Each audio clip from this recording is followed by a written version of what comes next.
Welcome to Pennsylvania in Focus. I'm Anthony Hinnon, Pennsylvania reporter for the Center Square. Joining me today is the Center Square's Pennsylvania editor, Kristen Smith. Kristen, you wrote a story recently where at the center of some controversy has been some rules, some laws set to sunset over school bus safety, speeding in construction zones. But we have some data showing that convictions for passing school buses while stopped have gone up. What's going on here? So PennDOT announced these statistics earlier this week. It seems that convictions for drivers who ignore the school bus stop arm that pops out whenever kids are getting on and off the bus, it's increased 47% last year in 2022.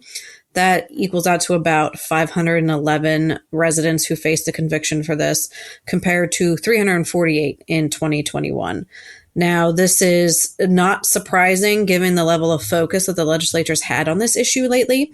On the same day that they passed a bill that would reauthorize a program that has cameras on these stop arms to catch these people who are breaking the law, the state held something called Operation Safe Stop, which is this monitoring and safety enforcement program that's held across the state. And it's nothing formal, but basically drivers and law enforcement and bus drivers try to take track of how many incidents occur in their day that endanger students and endanger other drivers. And so in just one day on October 18th, there was 164 violations that were recorded. So PennDOT saying, just extrapolate this out. Imagine how many incidents go unreported, and that should give you an idea of how big of a problem this actually is. So it's looking like these cameras are now, rather than sunsetting and going away, they're sticking around. When these fines go out, they're about $300, with most of it going to the school district to maintain the system, and then a bit more for local police departments, school bus safety grant programs. But do we have many instances here where we're actually seeing children getting injured? Absolutely. Unfortunately, there was last week, I believe, Erie News Now reported that a 7-year-old girl was hit while getting on a school bus in Crawford County in the morning. And she was taken to Meadville Medical Center, and she had severe injuries to her face and then injuries to both legs. Then there's been other incidents that happened back in February. A 6-year-old girl in Westmoreland County was actually killed while waiting for her school bus. In December before that, in Canberra County, another student was injured after a car collided with a bus, and because of heavy fog. Then there was a York County student that was killed. Another student was struck as he biked to school.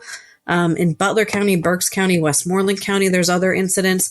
This is not something that's rare. It's not something that's unusual. It's unfortunately happening all of the time. And it seems unthinkable that this is something that we have to debate. But of course, there is concerns about enforcement of this program. But that's why the bill includes safeguards for drivers. So if your vehicle that's registered to you is involved in one of these violations, police have to first of all verify that a violation occurred, because sometimes cameras can be faulty or be uncalibrated, or there's other technical issues. But let's say someone's driving the vehicle that's registered to you, but it's not you. So they need to make sure that the right person is getting fined for the behavior. And again, there's money, as you said, going to agencies to help with this enforcement. So I think it's the state's hope that making this law permanent, because before it was just a pilot program, making this program permanent will help reduce these incidents. I know we do something somewhat similar on the turnpike for construction zones. There are cameras that will catch you in your license plate if you're going too fast through a work zone. So this isn't the first instance of Pennsylvania using video technology to catch people who are violating these safety rules. Listeners can keep up with this story and more at thecentersquare.com. For Kristen Smith, this is Anthony Hinnon.